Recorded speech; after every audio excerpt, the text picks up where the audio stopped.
السلام علیکم۔ پاکستانی سیاست میں فوج کے کردار کو ہمیشہ سے ہی کرٹیسزم کا نشانہ بنایا جاتا رہا ہے،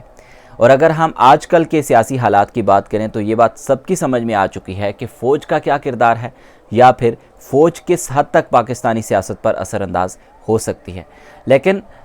جو ہسٹوریکلی فوج کا کردار رہا ہے اس کے اوپر روشنی ڈالنے سے پہلے ایک بات میں آپ کی گوش گزار ضرور کروں گا، اور وہ ہے عمران خان کی سب سے بڑی اچیومنٹ۔ اور وہ اچیومنٹ یہ ہے کہ فوج کے ہی سپہ سالار کے منہ سے یہ نکلوانا کہ واقعی فوج کا کردار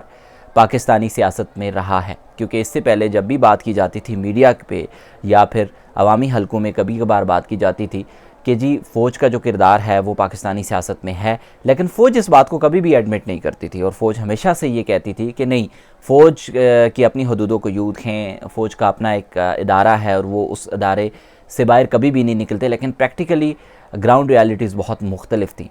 اس بار پہلی دفعہ ایسا ہوا ہے کہ جنرل باجوہ نے خود ٹینیور پورا ہونے سے چند دن قبل اس بات کا اعتراف کیا، اظہار کیا کہ واقعی فوج کا کردار رہا ہے پاکستانی سیاست میں، اور آئندہ فوج محتاط رہے گی۔ بھلے غلطی سے ہی صحیح، عمران خان کی جو سٹرگل رہی ہے وہ اس میں بہت ساری قباحتیں ہیں، اس کی جتنی مذمت کی جائے یا جتنی بات کی جائے وہ کم ہے، اس میں بہت سارے ایشوز ہیں، اس کے اوپر آج ہم بات نہیں کریں گے۔ لیکن جو عمران خان کی اچیومنٹ ہے اس کو ہم کبھی بھی اگنور نہیں کر سکتے۔ تو یہ بھی پاکستانی پولیٹیکل ہسٹری میں ایک بہت بڑی سیاسی کامیابی ہے، اور اس کا کریڈٹ عمران خان صاحب کو جاتا ہے کہ فوج کا سپہ سالار خود اس بات کو ایڈمٹ کر رہا ہے کہ واقعی فوج کا ایک اہم کردار رہا ہے پاکستانی سیاست کو بنانے یا بگاڑنے میں، اور آئندہ اس بارے میں احتیاط کی جائے گی۔ چاہے جو بھی جتنا بھی ہم کرٹیسائز کر لیں عمران خان صاحب کو یا پھر پاکستان تحریک انصاف کو، لیکن یہ کریڈٹ بہرحال ان کو جاتا ہے، چاہے جو بھی سرکمسٹانسز ہوں، چاہے انہوں نے اپنے فائدے کے لیے کیا ہو، اپنی کرسی چھن جانے کے غم و غصے کا اظہار کرتے ہوئے فوج کو اس نہج پر پہنچایا ہو، لیکن بہرحال پہنچایا تو ہے، اس بات کو ہمیں ایڈمٹ کرنا ہوگا۔ دوسری اہم بات یہ کہ پاکستانی سیاست میں جو فوج کا کردار رہا ہے، فوج نے پہلے تو اسے بہت ڈینائی کیا اور پھر جنرل باجوہ نے اس کو ایکسیپٹ بھی کیا، تو یہ بڑی ہی تنازعات کا شکار رہی ہے پوری پولیٹیکل ہسٹری۔ تو آج ہم اس پولیٹیکل ہسٹری کو بھی دیکھتے ہیں کہ کس طرح سے پاکستانی فوج نے وقتاً فوقتاً with the passage of time ہر ایک سویلین حکومت کو گرانے میں یا پھر اسے بنانے میں یا پھر مارشل لاء کی صورت میں مداخلت کی ہے پاکستانی سیاست میں۔ تو جناب یہ کہانی شروع ہوتی ہے 1958 میں، جب جنرل ایوب خان نے مارشل لاء لگایا تھا۔ جنرل ایوب خان نے صدر سکندر مرزا کی حمایت پر 1958 میں وزیر اعظم فیروز خان کی حکومت پر مارشل لاء لگایا، اور پھر خود چند ہفتوں بعد ہی سکندر مرزا کی جگہ خود صدر بن گئے، اور پھر 1959 میں لیبر سٹرائکس کے بعد جنرل ایوب خان کو استعفیٰ دینا پڑا اور اقتدار جنرل یحییٰ کو سونپ دیا۔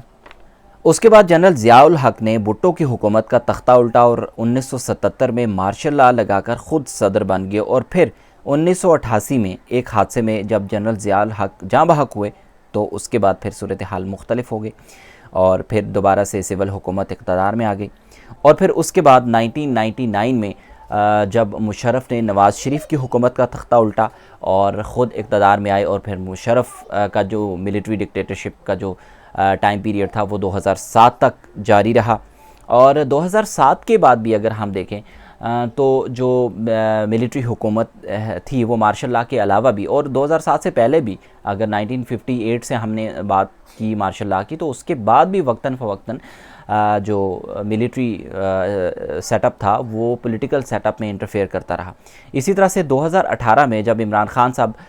حکومت میں آئے تو اس کے اوپر بھی الیکشن کو ریگ کرنے کا الزام وہ ملٹری سیٹ اپ کے اوپر یا ملٹری حکومت کے اوپر ہی لگا، اور پھر اس کے بعد کنٹینیوسلی یہ ایک بیانیہ بن گیا کہ جو ملٹری حکومت ہے یا جو اسٹیبلشمنٹ ہے بیسیکلی، اس نے عمران خان صاحب کو اقتدار میں لایا ہے، اور وہ ہر ایک معاملے کو عمران خان صاحب کا جو ٹائم پیریڈ ہے اس کو سب سے زیادہ کرٹیسائز کیا گیا کہ عمران خان صاحب کے جتنے پولیٹیکل ڈیسیجنز ہیں وہ بیسیکلی پولیٹیکل ڈیسیجن نہیں ہیں، وہ اسٹیبلشمنٹ یا پھر وہ فوج کے ڈیسیجنز ہیں، اور فوج ہی عمران خان صاحب کی حکومت کو رن کرتی ہوئی دکھائی دے رہی ہے۔ مداخلت کے الزامات ملٹری ڈکٹیٹرشپ کے علاوہ بھی بہت سارے مختلف ادوار میں بار بار لگتے رہے۔ 1965 میں صدارتی انتخابات میں اسٹیبلشمنٹ کی جانب سے دھاندلی کے الزامات لگائے گئے اور محترمہ فاطمہ جناح کے خلاف ایک پروپیگنڈا مہم چلائی گئی۔ اسی طرح سے 90 کی دہائی میں اگر ہم بات کریں تو نواز شریف اور بینظیر کی حکومتیں بار بار آتی جاتی رہیں، لیکن پس پردہ اس میں بھی اسٹیبلشمنٹ کا جو کردار ہے یا پھر اسٹیبلشمنٹ کا جو رول ہے وہی نظر آیا، اور اسی کو کرٹیسائز کیا جاتا رہا کہ وہ نواز شریف کو سپورٹ کر رہے ہیں یا پھر بینظیر بھٹو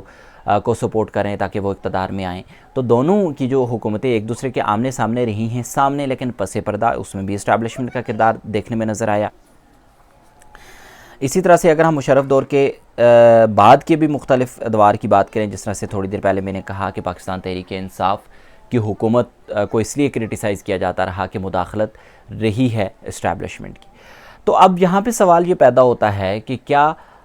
مداخلت ہو یا پھر مارشل لا ہو یا اس کے علاوہ کسی بھی طرح کی کوئی پولیٹیکل انٹرفیئرنس ہو سیاسی نظام کے اندر، تو کیا یہ اب ختم ہو جائے گا؟ جس طرح سے جنرل باجوہ نے کہا کہ اب فوج نے یہ ٹھان لی ہے کہ وہ سیاست میں بالکل بھی انٹرفیئر نہیں کریں گے، تو کیا واقعی ایسا ہونے جا رہا ہے؟ تو عوام کا اس بارے میں کیا کہنا ہے؟ بی بی سی کی ایک رپورٹ کہ کچھ لوگوں کے جو تاثرات ہیں وہ میں آپ کے ساتھ اس کے بعد شیئر کروں گا، اور اس کے بعد پھر فیصلہ آپ کا۔ لیکن لگ ایسا نہیں رہا کہ کبھی یہ کردار یا یہ رول ختم ہو سکتا ہے پاکستانی سیاست سے۔ ادارہ ہو یا ہمارے ملک کے کوئی بھی ادارے ہوں جو سیکیورٹی سے ریلیٹڈ ہیں، تو ان کے بغیر تو ویسے ہی ہمارا ملک چل نہیں سکتا۔ نہیں، میرا نہیں خیال کہ ایسا ممکن ہو پائے گا، کیونکہ گزشتہ آپ دیکھیں تو فوج مداخلت کرتی رہی ہے، ہر جو بھی اقتدار میں ہے اس کے پیچھے اسٹیبلشمنٹ لازمی رہی ہے اور آگے بھی رہے گی۔ ڈیفینیٹلی وہ کرے گی، کیونکہ جو بندہ شروع سے سیاست کر رہا، میں اس چیز کو نہیں مانتی کہ وہ دوبارہ نہ کرے، کیونکہ ہمارے جو سیاستدان ہیں وہ اس قابل نہیں ہے کہ اس ملک کی اچھی طرح حفاظت کر سکیں یا اس کی جو ریکوائرمنٹس ہیں ان کو پورا کر سکیں، تو لہٰذا فوج کو پھر مجبوراً جو ہے یہ اسٹیپ اٹھانا پڑتا ہے۔ میرا نہیں خیال کہ اس پہ جو ہے وہ کوئی امپلیمنٹیشن ہوگا، کیونکہ ہمارا جو کنٹری ہے یا ہم جس ملک میں سروائیو کر رہے ہیں وہ تو وداؤٹ کوپریشن جو ہے وہ جوڈیشری کے اور جو فوج ہے اس کے بغیر تو ہم چل ہی نہیں سکتے۔